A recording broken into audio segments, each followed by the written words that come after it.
মধ্যে উনি যে সময় গ্রাজুয়েশন কমপ্লিট করছে ওই সময়ের মধ্যে সাব কন্টিনেন্টে নাকি উনি ফার্স্ট ছিলেন, বুঝলেন? রেজাল্ট সাব কন্টিনেন্টে ফার্স্ট ছিলেন। তারপর আরেকজন ফাদার মারা গেছে, শুনছেন নাকি? ফাদার বকুল মারা গেছে। ফাদার বকুল, ওই ঘটনাটা শুনছিলাম যে স্টেপ করে মানাদের মারছে, যে ওনারটা খালি শুনছিলাম। ফেলিসিতা ম্যাডাম কথা বলেছিল। তারপর ফাদার বকুল মারা গেছে, মাইমিসিং নটরডেম হচ্ছে, মাইমিসিং নটরডেমের ওইখানে স্ট্রোক করে মারা গেছেন। প্রিন্সিপাল তো উনি প্রথম প্রিন্সিপাল মাইমিসিং নটরডেম। তারপর আপনাদের কম্পিউটার নিত কেটা? কি নিত? কম্পিউটার ক্লাস নিত না? ক্লাস আইসিটি আমাদের তখন আইসিটি ছিল, কম্পিউটার ক্লাস আইসিটি নিত।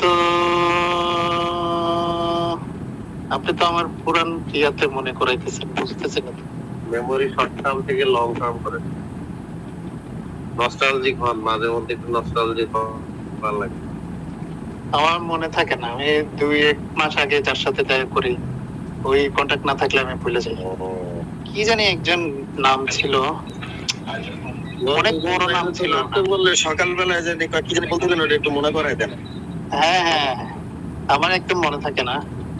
কি জানি মানে উনি, আমি বলি বলছিলাম মনে করাই দেন। আচ্ছা, উনি উপজাতি ছিল, উপজাতি মানে কি জানি আমরা ওনারে খেপাইতাম, মানে কি জানি কইতাম, সংসং কি জানি কইতাম জানি না, মিসম্যাচ। উপজাতি ছিল মানে বাঙালি না, কি জানি সামসং না কি জানি আমরা বইলা খেপাইতাম, মানে আড়ালে খেপাইতাম। আর টিচার তো ব্যাংশন না ব্যাংশন কি ছিল একটা নাম ছিল। টিচার ছিল দুইজন ভাই, একটা ছিল আজাদ স্যার আর একটা ছিল আরিফ স্যার, পাগলা। শেখ মোহাম্মদ আরিফ। শেখ মোহাম্মদ আরিফ কিনা, কিন্তু না, আমি নাম শুনছি শেখ মোহাম্মদ আরিফের, কিন্তু আমার কাছে মনে হচ্ছে যে আমাদেরকে যে পড়াইতো উনি ছিল একজন উপজাতি। সাংসাং, আমরা স্যাংসাং পেয়ে খেপাইতাম যে স্যাংসাং আসতেছে, ওরকম নাম ছিল। আপনি এগুলো বন্ধ করেন তো।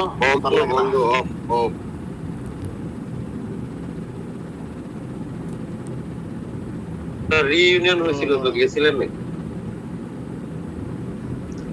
না, খুবই আনসোশাল। আমার রিইউনিয়ন হইলে আমি আমেরিকা যাবো, আমি এখানে যাবো না। আর কলেজ লাইফে আমি হ্যাপি ছিলাম না। ঘটনা কি? এমনি কলেজ লাইফে ওই একদিন গেলে যাইতাম, গাড়ি নিয়ে পৌঁছায় দিত, ক্লাস করলে করতাম, না করলে নাই, এইসব করতাম, ওরকম আর কি। অ্যাটেন্ডেন্স তো মাইর খাওয়া লোক আপনি। এর জন্য অত বেশি একটা পরিচিতি নাই।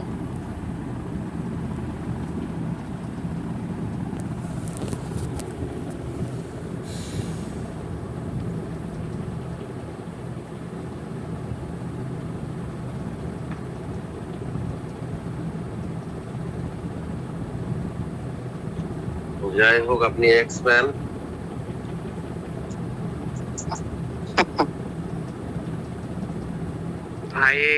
ভাই নাকি এক্স-ম্যান। আচ্ছা, যেহেতু উনি কাহিনী বলবে না, তাহলে আমরা বিদায় নেই না? ঘুমাইতে যাই সবাই। বিদায় নেন, সমস্যা নাই। চেক দেন ভালো করে। গল্প যেহেতু উনি বলবে না, তাহলে ব্যক্তিগত আলাপ করে চেক দেন, আবার কমোডে বসে একটু চেক দেন নিচে থেকে, আবার হাতটা আসে কিনা। কোনো অসুবিধা নেই। মনে করেন কামচি মারলো আপনারে বিশেষ সময়ে, এইসব ভয় পাইলে কি আর একা বাসায় থাকতাম?